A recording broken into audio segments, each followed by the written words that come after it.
In 479 BC, a Greek army surrounded a fortified camp on the plains of Boeotia. Inside, thousands of Persian soldiers, defeated, defenseless, waiting. What happened next wasn't a battle. The fighting was over. This was something else entirely. History classes teach you about the 300 Spartans at Thermopylae, the heroic last stand, the noble sacrifice. They don't teach you what came 11 months later when 10,000 Spartans returned with the largest Greek army ever assembled. They don't explain what vengeance meant in the ancient world. They don't describe what happens when an entire civilization decides that mercy is no longer an option. By the time the sun set on the plains of Plataea, the bodies would be counted not in hundreds, but in tens of thousands, and the survivors, all 3,000 of them from an army that had numbered over 100,000, would carry home a message that would echo across the Persian Empire. This is the story of how ancient Greece answered Thermopylae, and why even the victors would struggle with what they had done. August 480 BC, the narrow pass at Thermopylae.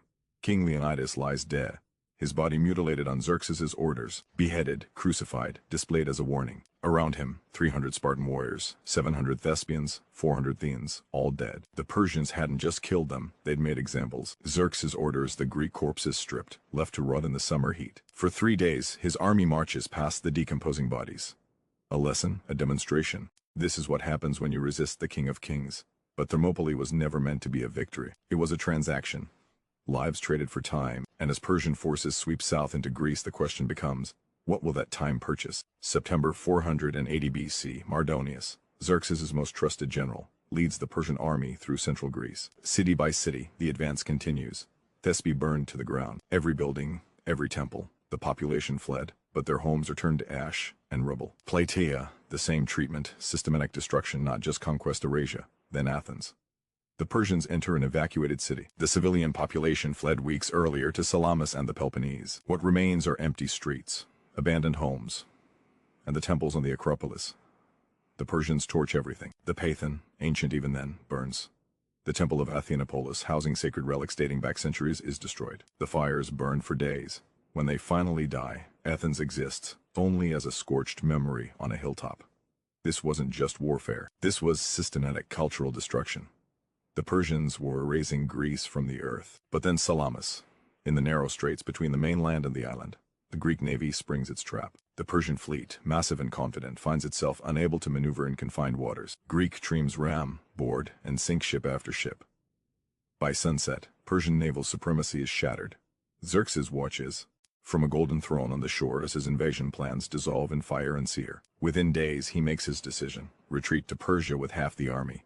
Let Mardonius finish this with the remainder. The message is clear. This war should already be over. Finish it. 480 to 479 BC, the winter months. Mardonius pulls his army back to Thessalon and Macedonia, northern Greece, already under Persian control. His force still numbers over 100,000. Persian infantry, cavalry, and crucially Greek allies, Thebes, Thessaly, Macedonia, cities and regions that have chosen to submit rather than resist. In Sparta, the winter passes differently. Pausanias, nephew of the dead Leonidas, is named regent. He's young, untested in major command, but carrying the weight of his uncle's death. Around him, the Spartan assembly debates. Some argue for caution, others for immediate action. But there's a third option, never spoken aloud in the assembly halls, yet present in every discussion. What kind of victory are we preparing for? Because by spring, it's clear that this war has become something more than survival. The Greeks have held. They've won at Salamis. Now they have a choice about what comes next. Spring 479 BC. Mardonius tries diplomacy first. He sends Alexander I of Macedon, a Greek technically the one who submitted to Persian authority, to Athens with an offer. The terms are generous. Almost too generous. Complete reconstruction of Athens.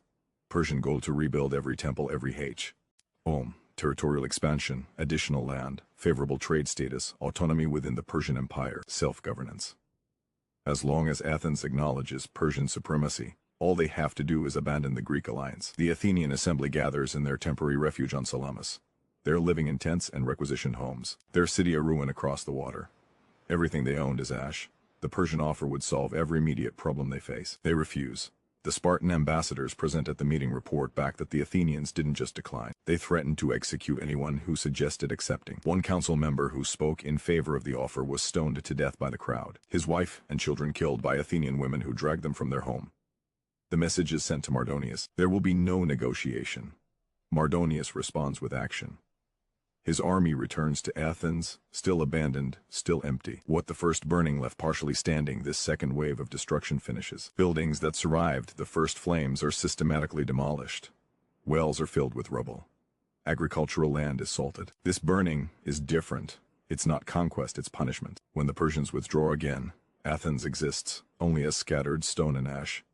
2 complete destructions in less than a year. Mardonius pulls back to Boeotia, to the plains near Plataea. He chooses the ground carefully. The Asopus River provides water and a defensive line.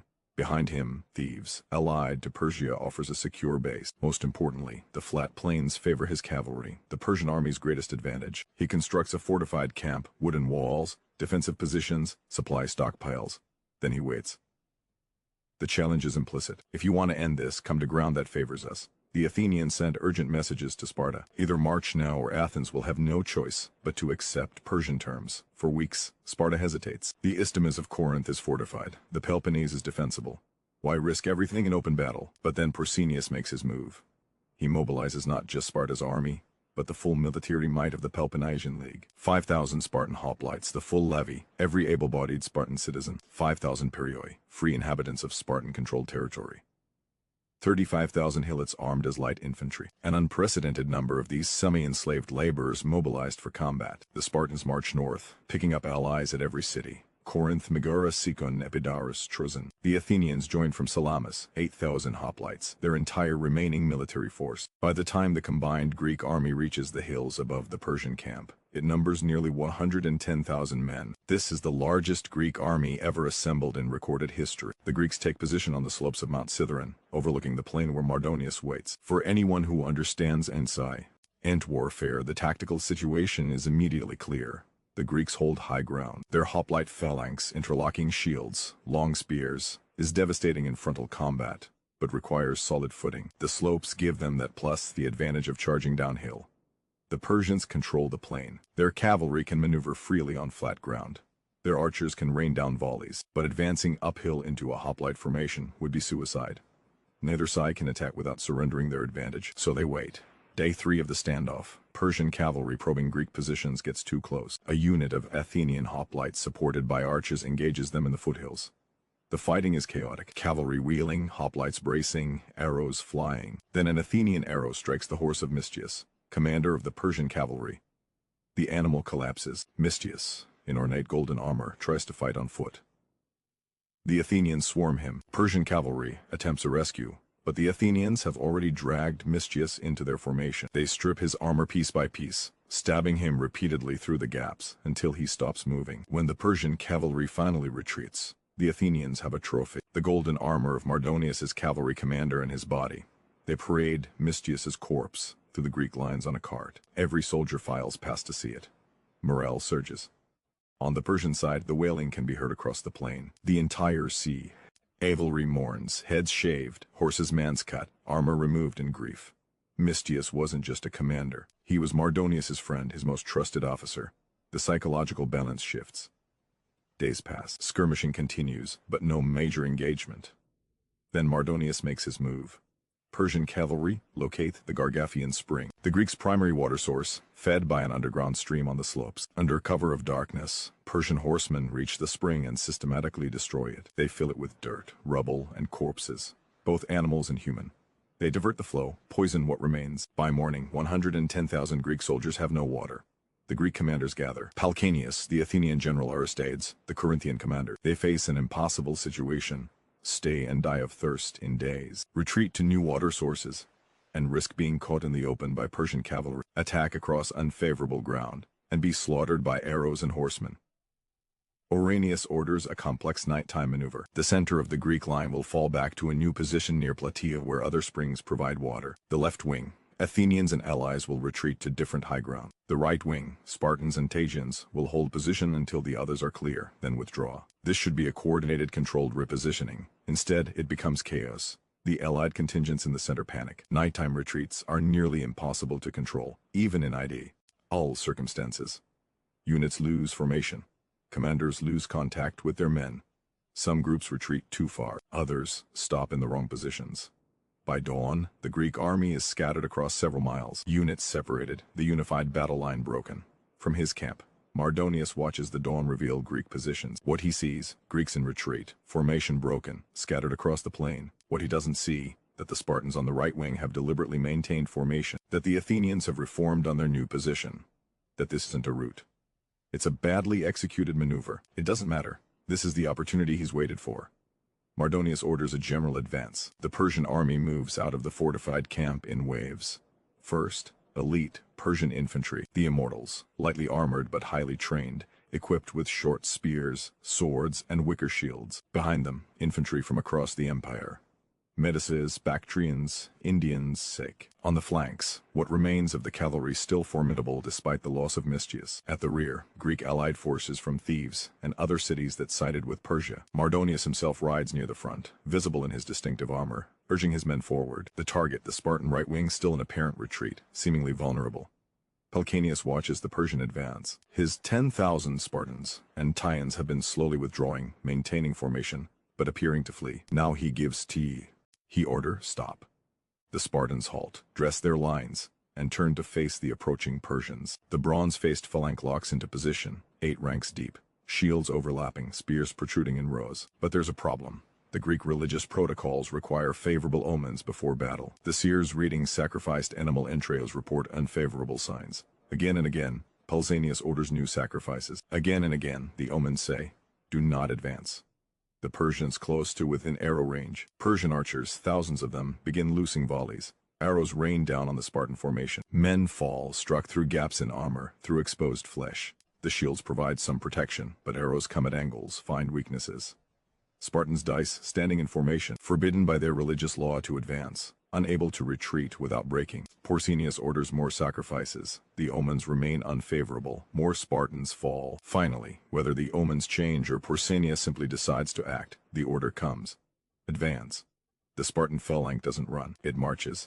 Each man maintains position, shield locked with his neighbors, moving as a single armored mass. The Persians, still loosing arrows, prepare to meet the charge. They plant their wicker shields in the ground, creating a defensive wall, bracing their short spears. The phalanx hits this line like a bronze wave.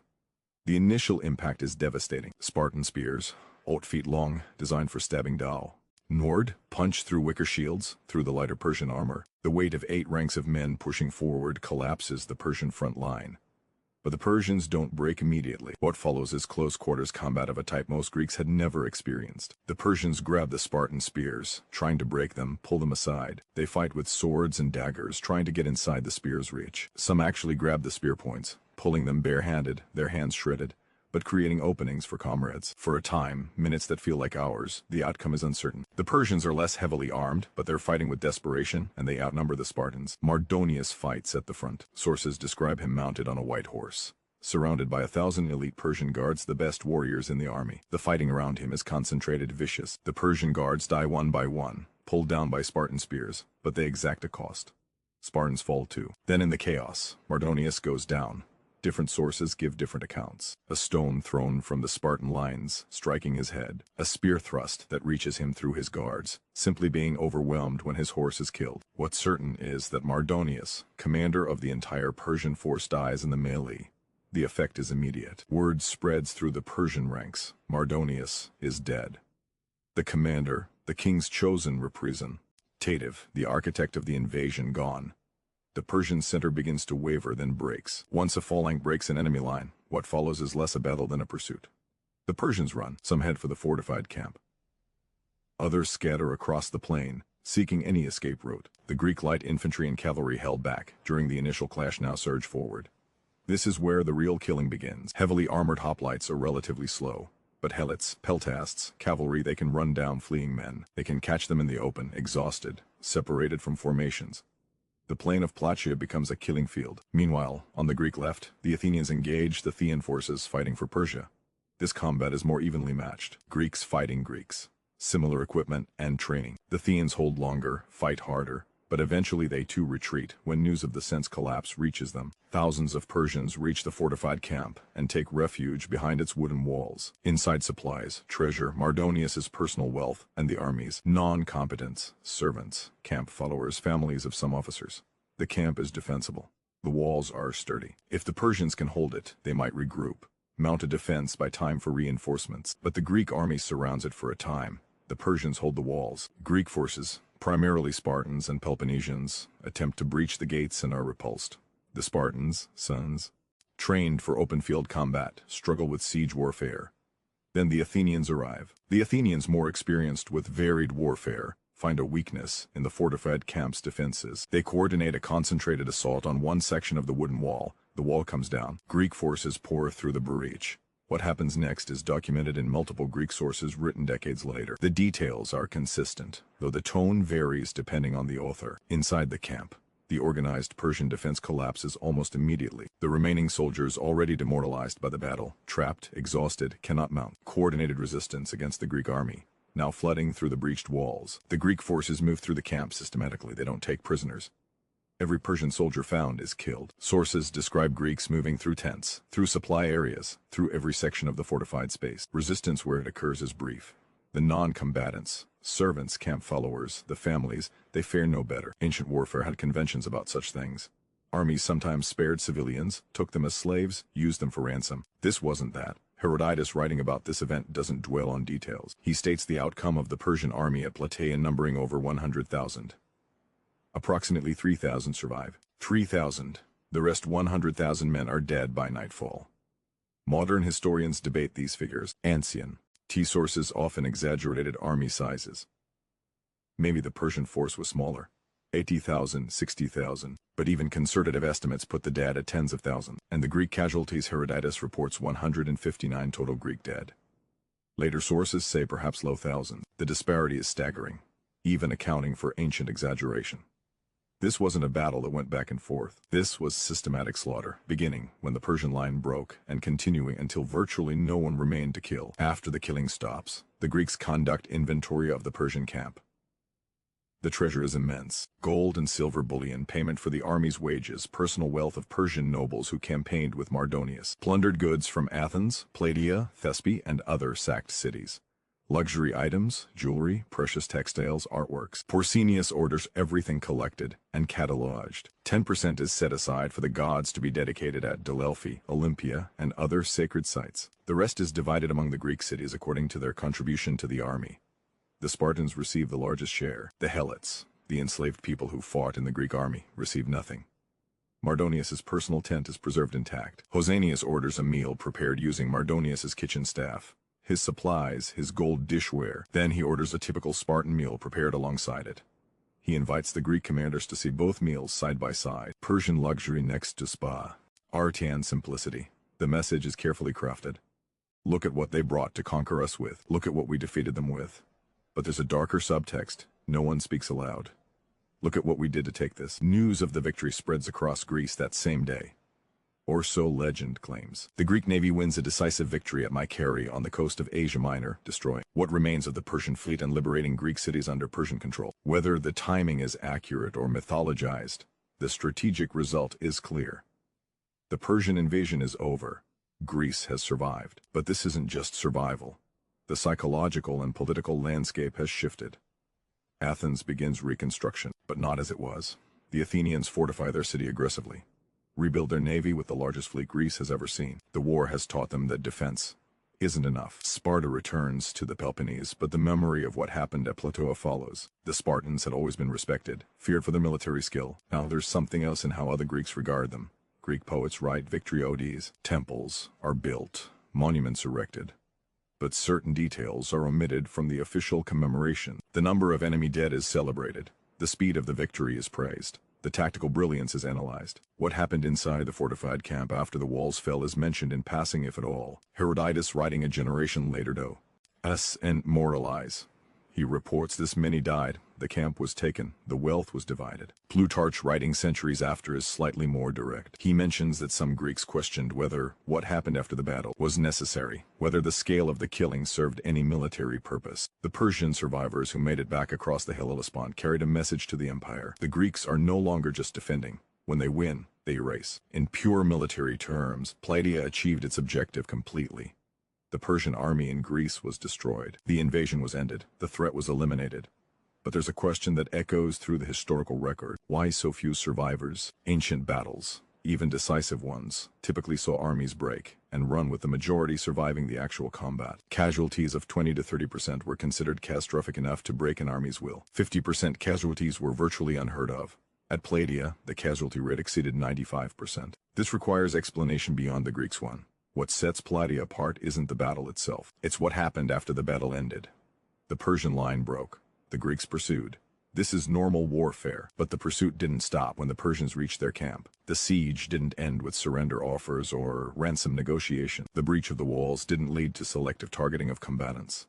Every stage was pushed to maximum lethality. This suggests decisions made at command level. Pausanias, the Athenian generals, the allied commanders, they shaped how the victory would be prosecuted, and they chose total elimination. After Plataea, the Greeks turned their attention to Thebes, the Greek city that had allied with Persia. Pausanias demands Thebes surrender the leaders who orchestrated the Persian alliance. Thebes refuses. The Greek army besieges the city for 20 days. Finally, Thebes surrenders the accused leaders. Antagonist escapes, but his family is taken. Timidas and other oligarchs are handed over. Pausanias executes all of them. The treatment of Thebes is instructive, because it shows restraint the Greeks were capable of. The city itself is spared. The population isn't massacred, only the leadership is punished. This restraint was present at Plataea too. The Greeks could have shown it. They chose not to. The Dian League forms in the years after Plataea, an alliance of Greek cities led by Athens, ostensibly for mutual defense against Persia. Within a generation, it transforms into the Athenian Empire. Cities that tried to leave the League are besieged, conquered, their populations sometimes enslaved or killed. Sparta, watching Athens' expansion, grows concerned. The rivalry that leads to the Peloponnesian War, a conflict that will devastate Greece for nearly 30 years, has its roots in the power dynamics established by the Persian Wars. The lesson of Plataea echoes through both. Victory isn't just about winning. It's about what you're willing to do with that victory. Modern accounts of Plataea focus on the tactics, the strategy, the heroism.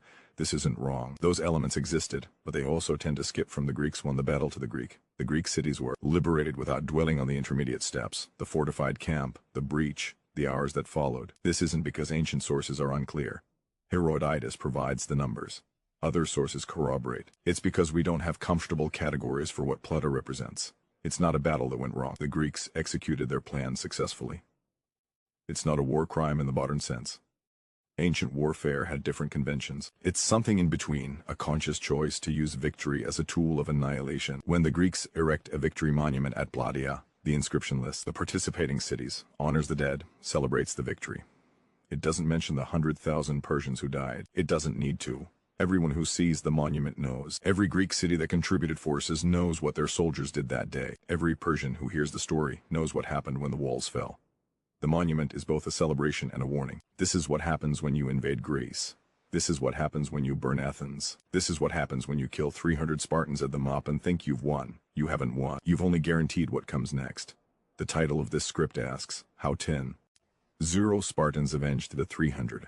The answer is complicated. They didn't just defeat the Persian army, they erased it.